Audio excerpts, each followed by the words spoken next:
Every single day that we wake up, we have been gifted the opportunity of choice. You can choose to be happy or you can choose to be sad. I don't care what your situation is. You should never allow your situation to define who you are as a person. The outside is the physical manifestation of what goes on inside the brain. Things do not just happen. No one just rear-ends your car. You don't just become broke. Broke is a mindset. Things don't just happen. Your pocketbook is not just below balance or on zero. You're not just overweight, just by chance you're just overweight. Things don't just happen. Your words can trip you. What you say can cause you to stumble. It can keep you from your potential. You're not snared by what you think. Negative thoughts come to us all. When you speak them out, you give them life. That's when they become a reality. When you say, I'll never get back in shape, it becomes more difficult. You just made it harder. When you say, I never get any good breaks, that stops the favor that was ordained for you.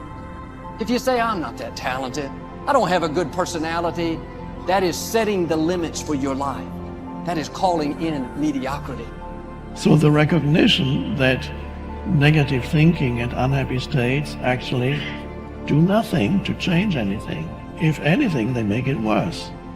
So if there's enough awareness and you can suddenly look at that, and then you can ask yourself from the deeper perspective of awareness, do I want to continue to think these thoughts? Is that helpful or good? Do I really want that? Ask yourself, what is my limiting step? What is the one factor that determines the speed at which I achieve my goal, or whether I achieve it at all? Once you've answered this question, you can move on to making a plan for how to accomplish your goals by eliminating this limiting factor. Your ability to identify your limiting step is one of the best demonstrations of your intelligence, and your capacity to eliminate this limiting step is one of the best demonstrations of your overall competence in achieving anything you want. It's our thoughts that are manifesting this world. Now you could say that's a spiritual thing, and now I say not only is it spiritual, now it is fundamental basic science of the universe. And it says then the thoughts are creative. Well, if the thoughts are creative, then who is having the thought? And you start to realize I'm having the thought. Well, then the truth is simple. As Richard Conn Henry said, you are creating this world with your mental activity and your spirituality combined. And then all of a sudden it says, well, then if I'm creating the world, then my original belief that when things didn't go right, I was a victim. The universe wasn't supporting me. You know, it's like, oh, I try so hard and the universe is not giving me things. It turns 180 degrees around. And it basically says this: we are creating this world. And then I say your mind is creating this world. Although you cannot change conditions or circumstance, you don't have to let them control you. We can't control what's going on outside, but we can control what's going on inside. You know? And unfortunately, I don't think many of us have been raised to really understand that. And it's a lack of understanding that's causing all our problems. We are the only creature on the planet that's totally disoriented in our environment. All the little squirrels, the birds, all the animals are completely at home in their environment. They blend in. You and I are totally disoriented in our environment. We've been given the mental faculties to create our own environment. However, we go right through school and we've never learned that. We have higher faculties, and the average person has no knowledge of how to operate with them, how to develop them. We have perception, the will, reason, imagination, memory, and intuition. Now, those mental faculties, they're not just words, they're actually mental faculties that we can use to take control over our world and to create the environment that we want. But unfortunately, we grow up, we don't know that. We've been raised to live through by what we see, hear, smell, taste, and touch. Our physical senses. And we've been raised to be controlled by what's going on outside. As little kids, will you listen to what I'm telling you? Will you look at this? You know, and so it's all outside. We get our report card, and that tells us what kind of student we are. But it really tells us where our mind was at for a few minutes 3 weeks ago. Got nothing to do with who we are. So I think we're raised in ignorance, actually. There's a very small percentage of the population that have a reasonably clear understanding of who they are and what they're capable of doing. But the ones that do are in the minority. People think that the purpose of memory is to remember the past. And that's not the purpose of memory. The purpose of memory is to extract out from the past lessons to structure the future. And that's the purpose of personal memory. And so you're done with a memory when you've extracted out the information that you can use to guide yourself properly in the future. So if you have a traumatic memory, for example, that's really obsessing you, if you analyze that memory to the point where you figured out how you put yourself at risk and you can determine how you might avoid that in the future, then the emotion associated with that goes away. So memory has a very pragmatic function. And cultural memory is the same thing, is that we need to extract out stories from our past that structure our future. And we need that because, well, first of all, if you don't have a purpose, let's say, it isn't that your life becomes neutral in a meaningless sense. It's that your life becomes characterized by unbearable suffering, because the baseline condition of life is something like unbearable suffering. And what you have to set against that is a noble and worthwhile purpose. And hopefully your determination of that purpose is buttressed to some degree by the wisdom of the past, because you can't conjure something like that up on your own.